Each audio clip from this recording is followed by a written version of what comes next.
성경 전체를 조망해 보면 한 가지 사실을 깨닫게 됩니다. 그것은 하나님의 신적 수동태가 인간의 모든 삶뿐만 아니라 모든 만물을 다스리고 계시다는 사실입니다. 실상은 우리가 내 삶을 주관하고 내 삶을 계획하고 살아가는 듯 하지만 그 이면으로 깊숙이 들어가 보면 하나님께서 통치하시고 다스리신다는 사실을 우리는 뒤를 돌아볼 때 알 수 있습니다. 그러면 우리의 앞도 실상 잘 보이진 않지만 그 원리는 동일하다는 것이죠. 모든 에덴 동산을 완성하신 후에 6일째 되는 날 아담을 창조하시고 하나님 보시기에 심히 좋은 상태를 아담에게 선물로 선사하십니다. 아담이 에덴 동산을 만든 역사가 없습니다. 하나님 뜻대로 모든 것을 다 창조하시고 6일째 되는 날 아담을 데리고 오신 것이죠. 아담이 한 일은 그 다음 날 삼위 하나님께서 안식하심에 함께 동참하여 삼위 하나님 안에서 안식을 누리는 일이 첫 번째로 아담이 하는 일이었습니다. 아담의 갈빗대를 취하여 하와를 데리고 오심을 통해 하나의 가정을 이루십니다. 이는 작은 사회 공동체의 시작이었습니다. 그 안에서 하나님이 원하신 것은 두 사람이 하나가 되어 삼위 하나님의 하나 되심을 경험하기를 원하셨던 것이죠. 그러므로 이 땅에서 결혼 제도에 대해서 사람들이 왈가왈부하지만 실상 결혼의 제도는 인간이 본성에 따라 만든 제도가 아니고요. 하나님이 제정하신 제도입니다. 이는 오늘을 살아가는 우리에게도 동일한 원리가 될 것입니다. 자녀를 낳아 기르는 목적도 그 자체에만 있는 것이 아니라 부모가 되어 자녀를 잉태하여 해산하는 수고와 그들을 사랑과 인내로 기르면서 아버지 하나님의 마음을 이해하라고 제정하신 방법인 것이죠. 결국 인생의 목적은 삼위 하나님이 누구이신지를 면밀히 알고 그분을 경험하고 그분이 행하신 크고 놀라우신 일들을 기뻐하고 감사하며 찬양하는 존재로 부름받은 것입니다. 네. 아주 쉬운 예를 하나 들자면 저는 시연이에게 많은 것을 기대할 수 없고 하지 않습니다. 왜냐하면 시연이는 저보다 너무나 유약하기 때문이죠. 하나님 또한 자신이 창조한 인간의 유약함을 누구보다 잘 아십니다.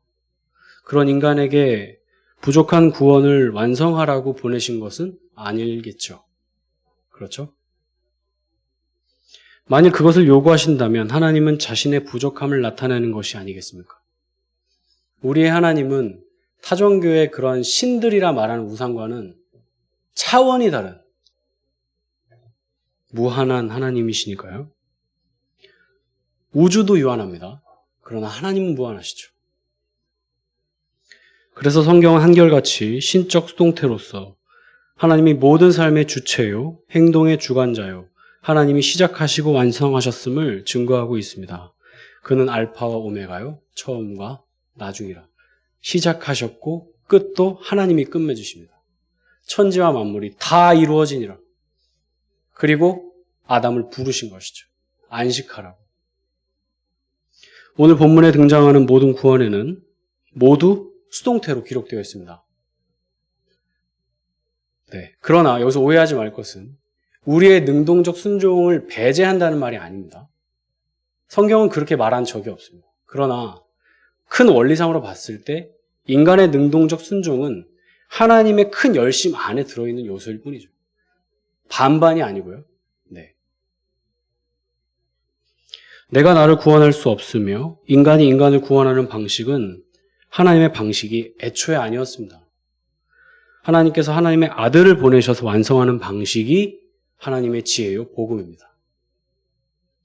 아담과 하와가 하나의 가정을 이룬 것이 실상은 교회입니다. 교회는 건물이 아니니까요. 초대교회 때에는 성도들의 집을 개방하여 예배 처소로 삼았음을 볼 때 교회 건물의 핵심은 분명 아니었습니다. 결국 아담과 하와가 하나 된 곳이 교회입니다. 그들이 여호와 하나님께 속한 자로 서서 살아가는 삶이 교회였고 거룩한 공동체 그 자체였습니다. 이렇게 교회가 태동하였고 교회는 역사 가운데 세워져 21세기까지 그 명맥을 이어오고 있습니다. 에덴 동산에서 시작된 그 교회는 성막과 성전으로 변모하였습니다. 그러나 예수님을 통해 이제 예수님이 곧 성전이심을 예수님이 친히 증거하시죠. 예수는 성전된 자기 육체를 가리켜 말씀하신 것이라. 바울은 이 사실을 오늘 본문에서 분명한 어조로 정의를 내리는데요. 그 전에 나에게 한번 질문해 봅시다. 나는 교회의 정체성을 무엇으로 규정하고 있습니까? 바울이 말하는 부분에 대해서 한번 살펴보죠. 에베소서 1장 23절인데요. 같이 한번 읽어보겠습니다. 시작. 교회는 그의 몸이니 만물 안에서 만물을 충만케 하시는 자의 충만이니라. 아멘. 바울은 한마디로 교회를 이렇게 정의합니다. 교회는 그리스도로 충만합니다. 반복합니다. 교회는 그리스도로 충만합니다. 이 한 문장은 오늘을 사는 한국교회에 경종을 울릴 만큼 묵직한 문장이 될 것입니다. 한국교회에는 예수 그리스도의 충만함이 깊이 서려 있나요? 빛과 소금 교회에는 예수 그리스도로 충만한 공동체입니까? 바울의 관점이 곧 성경의 관점임을 감안할 때 이는 매우 중요한 지점이 될 것입니다. 우리가 빛과 소금 교회를 바라보는 관점이 바로 여기에 부합하는가 아니면 다른 기준으로 이 교회를 바라보고 있는가? 우리 안에 참된 교제의 핵심이 그리스도로 충만함인가? 말씀의 핵심이, 헌금의 핵심이, 봉사의 핵심이, 섬김의 핵심이 모두 여기에 부합하는가를 질문해야 하는 것이죠. 교회가 세워진다는 것은 그리스도가 충만하게 세워진다는 의미입니다. 오늘은 교회가 그리스도의 충만함이라는 정의에 대해 살펴보고자 합니다. 바울은 2장에서 이 내용에 대해 이렇게 기술합니다. 개역 한글에는 기록되지 않았지만 2장 1절은 그리고라는 접속사로 시작됨을 볼 때 1장 하반절과 2장 상반절은 연결된 문맥임을 우리는 잊지 말아야 할 것입니다. 바울은 2장 1절에 3절에서 아담 안에 속한 자, 육체 안에 속한 자의 상태를 기술합니다. 4절에서 10절은 성령 안에 속한 자, 하나님의 구원을 받은 자의 상태를 기술합니다. 이 내용만 보아도 인간의 삶의 패턴이 보이실 것입니다. 모든 인간은 아담 안에 속한 자로, 육체에 속한 자로 태어나 살아갑니다. 한마디로 죽은 자 시체인 것이죠. 아기가 태어났는데 시체입니다. 황당한 얘기지만 실제입니다. 육은 살아있지만 하나님과의 교통함이 전혀 없는 그저 육체에 속한 자로 살아가는 자입니다. 그리고 그런 자에게 하나님의 충만하신 긍휼이 임하게 되면 이제 하나님의 구원을 받은 자로 옮겨지는 것이죠. 이게 모든 인생, 다시 말해서 신자로 부름받은 모든 인생의 하나의 패턴입니다. 죄와 사망의 법으로부터 생명의 성령의 법으로 옮겨져 해방되는 존재가 되는 것이죠. 종노릇하던 자가 자유자가 되는 건 말입니다. 이것이 모든 신자들이 경험하게 되는 하나의 루트입니다. 두 개도 아니고 하나입니다. 구약이든 신약이든 이 방식은 다 동일합니다. 혹자는 이렇게 말합니다. 구약은 여호와 하나님을 믿는 믿음으로 구원받고 신약은 그리스도를 믿는 믿음으로 구원받는다고 말이죠. 여러분은 이 질문이 어떻게 생각이 드시나요? 과연 그럴까요? 그렇다면 그리스도께서 십자가상에서 흘리신 피는 오직 신약에 속한 자들만을 위한 피였다는 말이 되어버립니다. 아주 심각한 질문이죠. 전혀 그렇지 않습니다.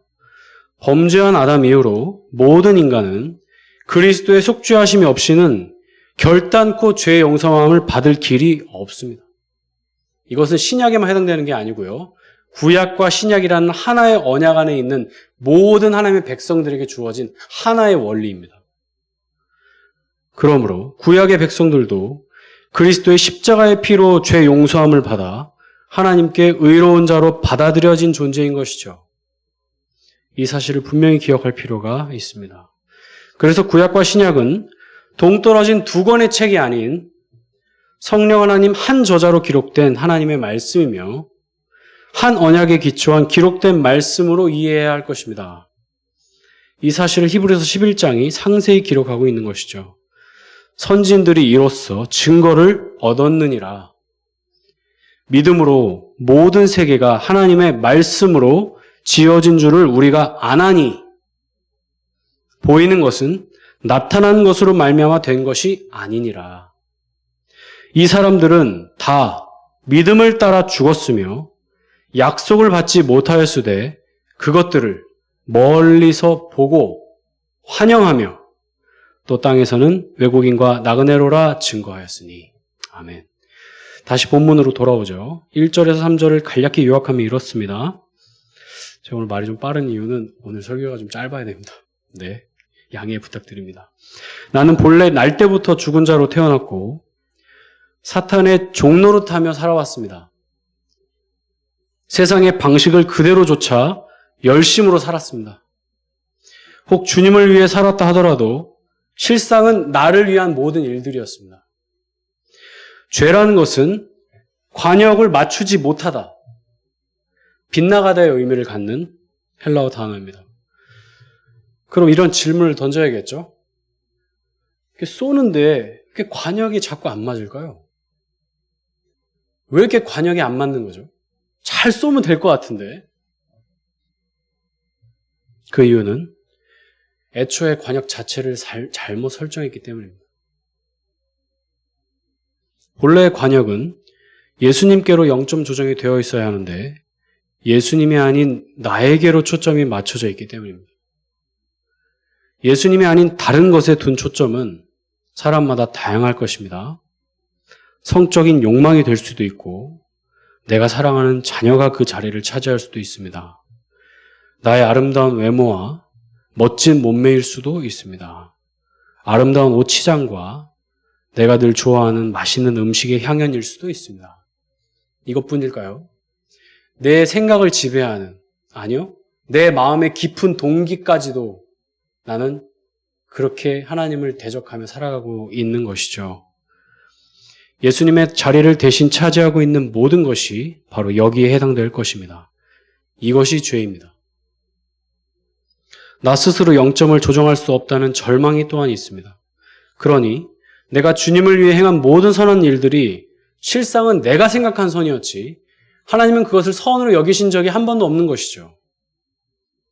그러나 이 편지를 기술하는 바울은 매우 중요한 한 단어를 넣어놓습니다. 그것이 바로 2절에 그때에, 3절에 전에는 이라는 단어입니다.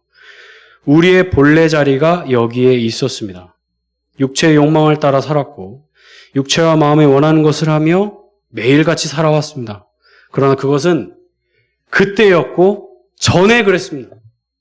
바울은 분명히 말합니다. 내가 그리스도를 알기 전에, 내가 유대인이었을 때에 그렇게 살았다는 것이죠.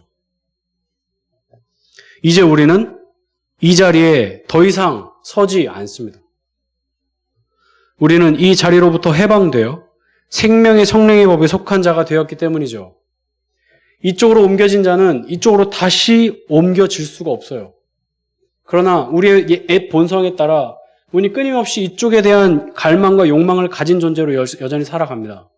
그러나 성령님이 그런 우리를 가만히 내버려 두지 않으십니다. 끊임없이 나를 이쪽으로 땡기시거든요. 이 싸움이 늘 존재하는 거죠. 그러나 애초에 이 생명의 성령의 법에 옮겨진 우리가 죄와 상의 법으로 다시 들어갈 수는 없는 노릇입니다. 왜냐하면 그건 하나님이 그렇게 약속하셨기 때문이죠.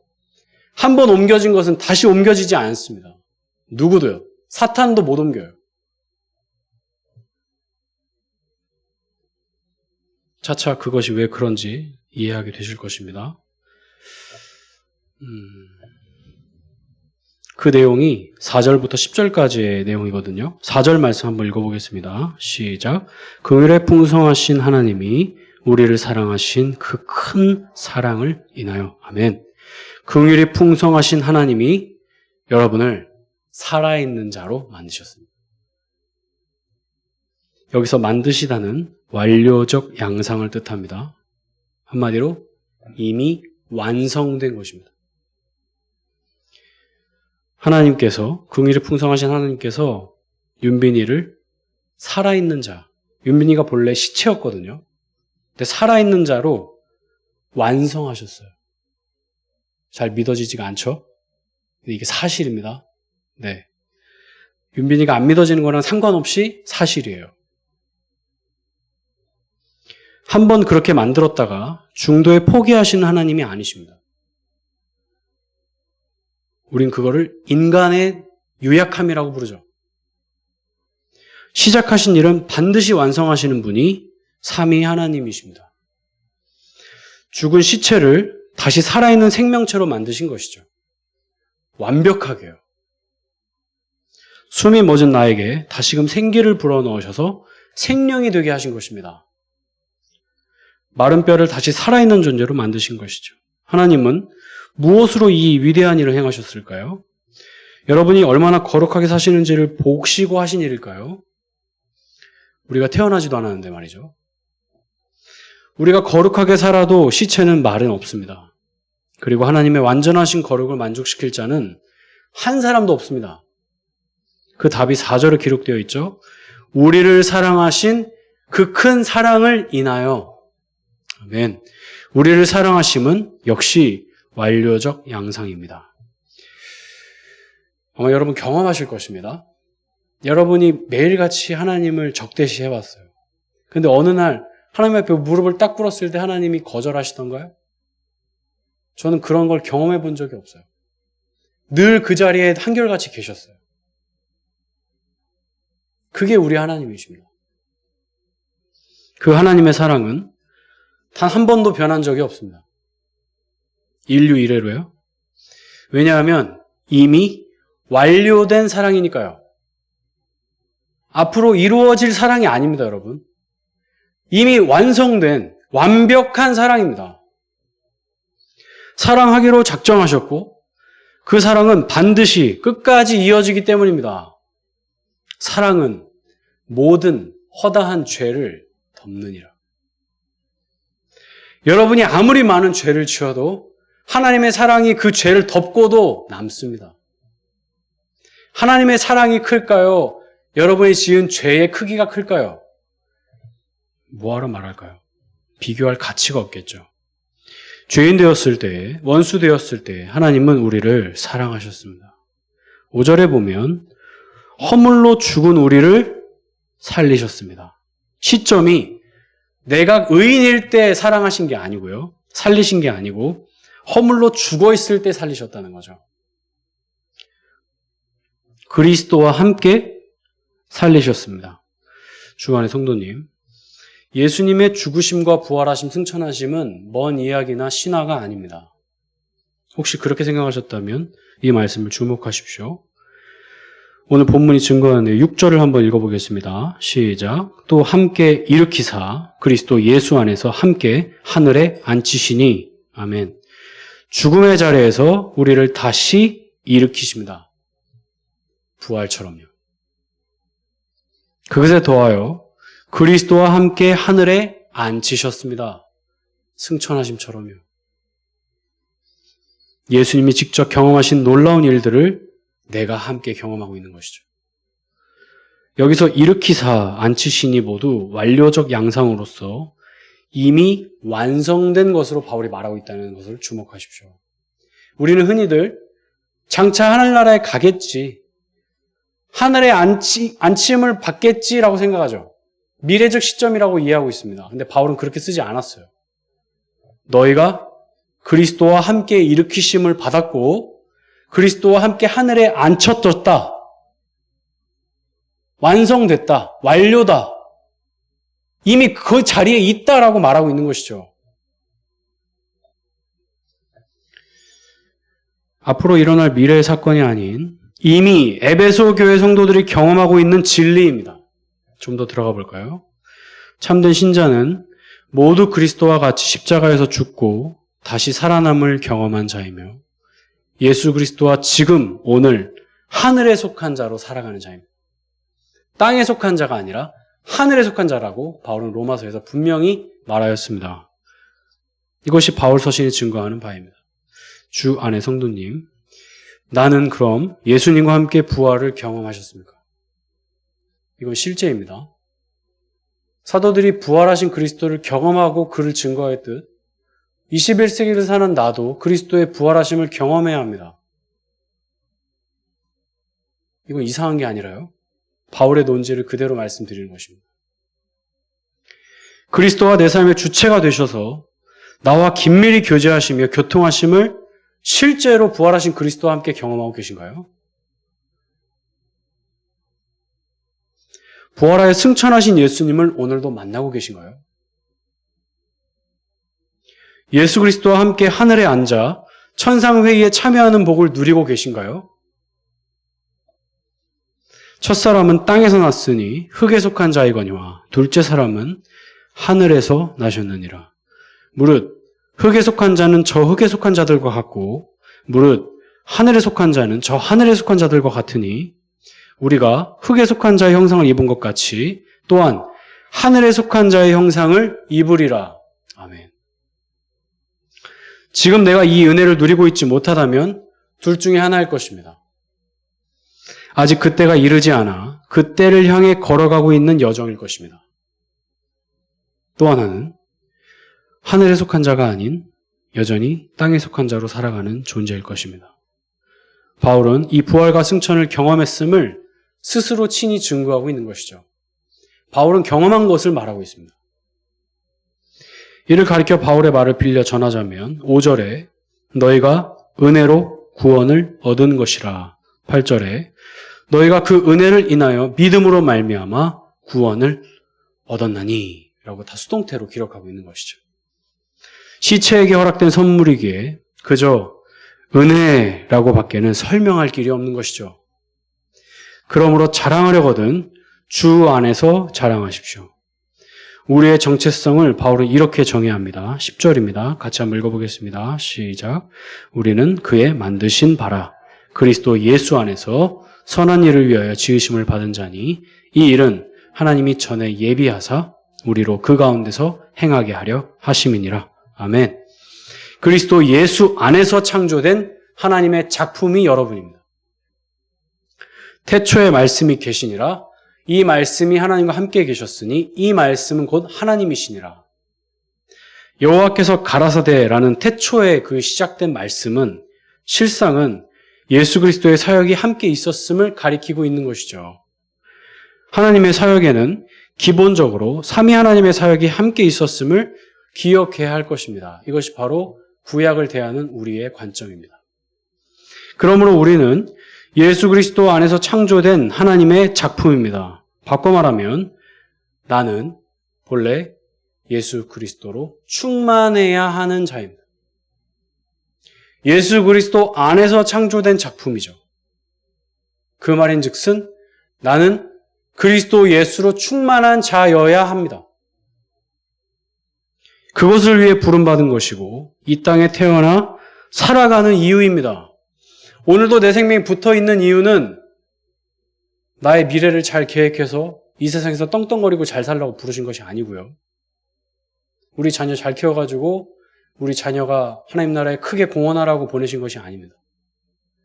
그리스도로 충만한 자가 되라고 부르신 것이죠.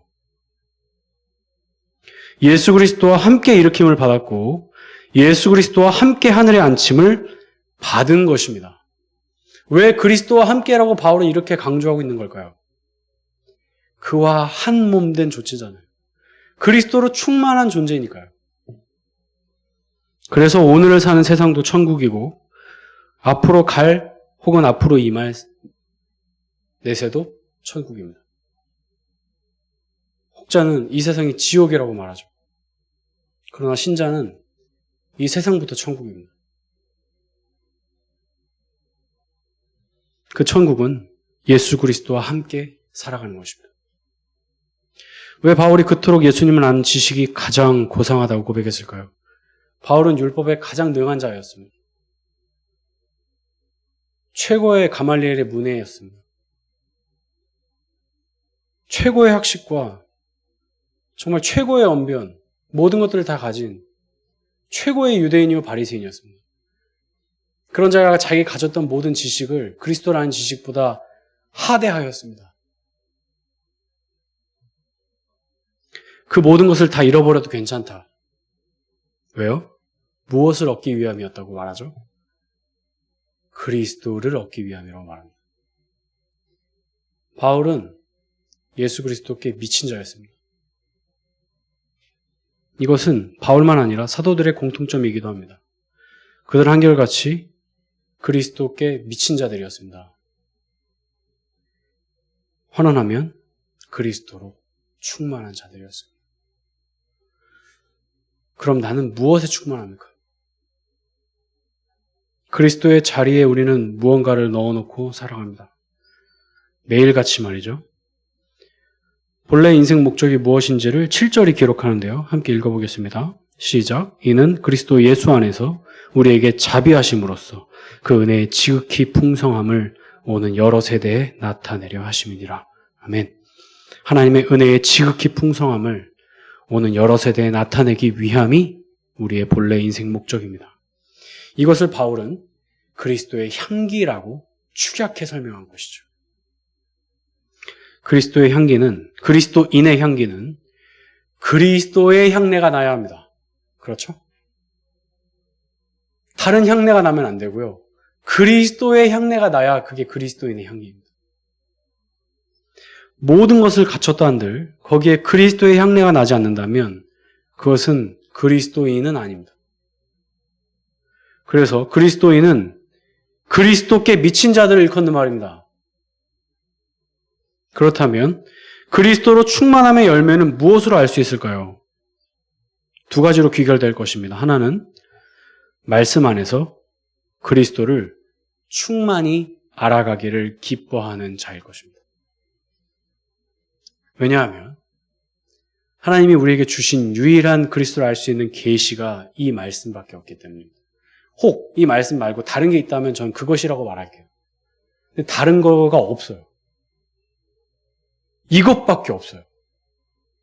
그럼 이것을 통해서 그리스도를 충만히 알아가는 자가 바로 그리스도로 충만함의 열매를 맺는 자가 되는 것이죠. 많이 알고 적게 알고 깊이 알고 얕게 알고는 전혀 중요하지 않습니다. 전혀 중요하지 않습니다, 여러분. 그것이 아니라 내 마음의 방향성이 그리스도를 알아가기를 기뻐하고 있느냐는 것이죠. 관점의 차이를 말하는 것입니다. 방향성을 얘기하는 것이죠. 얼마나 많은 지식을 가졌냐가 중요한 게 아니고요. 내 마음이 그리스도께로 향해 있느냐가 중요한 것입니다.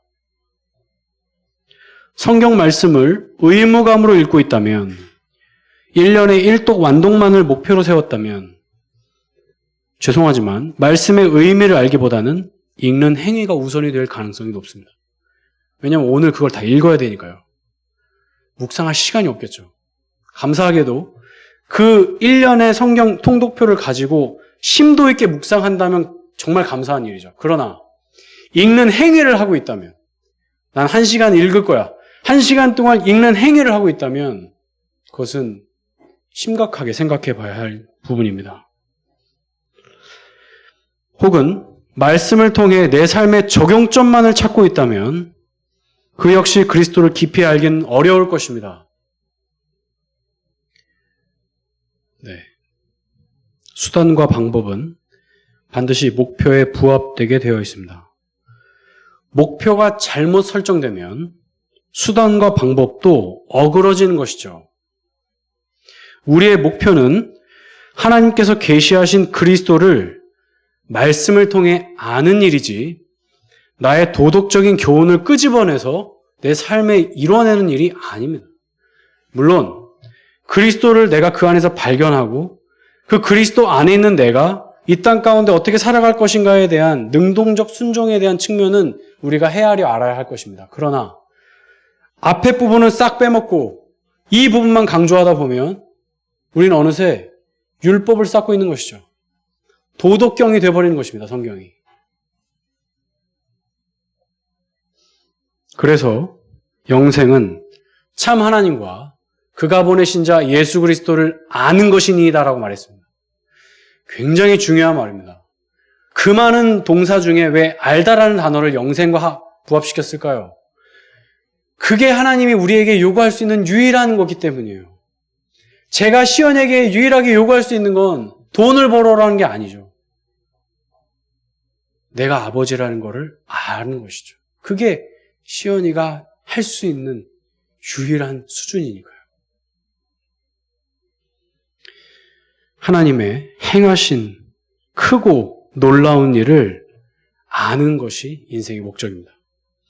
알면 그렇게 살아가게 되어 있습니다.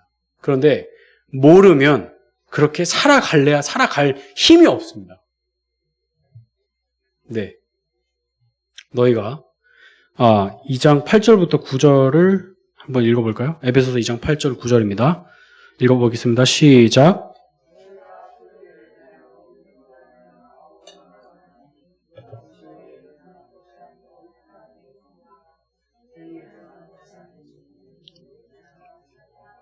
아멘. 그리스도로 충만함의 열매 두 번째는 사랑입니다. 살아가면서 마음에 들지 않는 모습들이 많이 보이실 것입니다. 부부간에도, 자녀와 부모의 관계에도, 교회 안에도, 또 이 나라에도, 모든 사회에도, 모든 일련의 과정 가운데 다 내 마음 같지 않습니다. 그러나 그 공동체도 그 사람도 하나님이 빚어가시는 과정임을 꼭 기억하십시오. 낙심하지 말지니 피곤하지 아니하면 때가 이름에 거두리라. 피곤하지 않는다는 것이 무엇일까요? 그리스도께 맡긴 자가 피곤하지 않겠죠. 내 힘으로 내가 그 사람을 바꾸려고 하면 아마 피곤해서 1년도 못 갈 것입니다. 그리스도 안에 계신 여러분이야말로 진정한 사랑을 꽃피울 수 있는 분들이십니다. 인간이 가진 제한된 사랑이 아닌 퍼주고도 남을 그리스도의 충만한 사랑을 이미 경험한 자들이기 때문입니다. 시체인 나도 살리셔서 은혜로 구원하신 하나님의 사랑을 묵상할 때 우리는 부족한 이들을 사랑으로 보듬을 수 있을 것입니다. 형식주의에 갇혀 말과 혀로만 사랑함이 아닌 내 마음의 사랑을 나눠줄 수 있는 사랑의 공동체로 그리스도의 충만함의 열매가 맺히게 됩니다. 나의 삶의 사랑의 지표를 한번 대보십시오. 사랑의 게이지만큼 나는 그리스도의 사랑을 알고 있다고 생각하시면 틀리지 않을 것입니다. 억지로 사랑하는 자가 아닙니다. 내가 사람들에게 보이기 위해 사랑하는 것도 아닙니다. 진짜 내 마음에 그 사람들이 들어와 있는 거죠. 연애할 때 그러셨잖아요. 자녀들이 그렇잖아요. 그래서 그들을 생각할 때마다 입가에 미소가 지어지는 것이죠. 단순히 혈연 가정 말고 뛰어넘어 주 안의 한 가족, 가정됨, 그들이 내 마음에 들어와 있는 거죠. 다 주어도 괜찮은 바로 그 관계 말입니다. 이것이 진짜 신자의 열매입니다. 나는 어떤가요? 우리 빛과소음 교회는 이 사랑의 관계가 깊이 형성되어 있습니까? 아니면 냉랭합니까? 우리 교회의 발걸음을 면밀히 들여다봐야 할 것입니다. 교회의 회복은 저 사람이 바뀌어야 이루어지는 일이 아닙니다. 영향력은 내가 어떤 사람을 바꾸는 것이 아닙니다. 내가 바뀌는 것입니다. 그것이 가장 좋고 확실한 영향력입니다.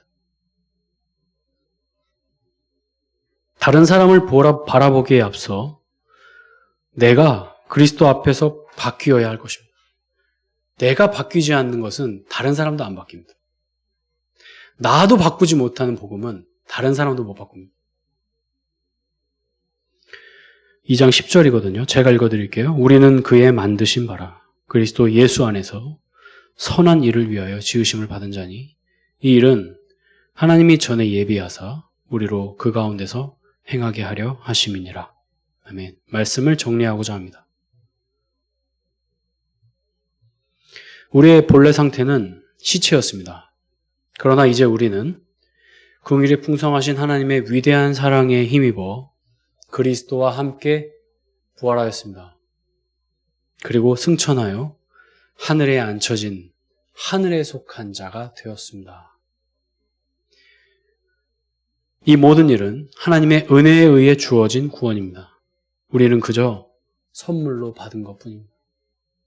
이제 우리가 할 일은 이 받은 선물을 다른 이에게 그리스도의 충만한 사랑으로 나눠주면 됩니다. 어려운 일이 아니에요. 왜냐면요. 내가 가진 내 제한된 사랑으로 사람들을 사랑하려면 한계가 있습니다.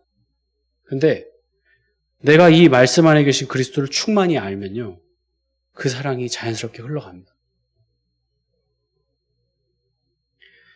내가 먼저 그리스도께 심취하여 그 사랑에 취하여 그 사랑을 전하는 것입니다. 계시하신 말씀으로 그리스도와 깊이 교제하며 그리스도의 사랑을 나누는 우리 빛과 소금 교회 공동체가 되기를 간절히 소망합니다. 기도하겠습니다. 살아계신 하나님 아버지, 하나님께서 정말 사랑하는 우리 빛과 소금 교회를 한 공동체로 불러주셔서 정말 감사합니다. 하나님, 아담 이후로 교회는 세워져 왔고 지금도 세워지고 있습니다. 그 교회는 그리스도로 충만함입니다.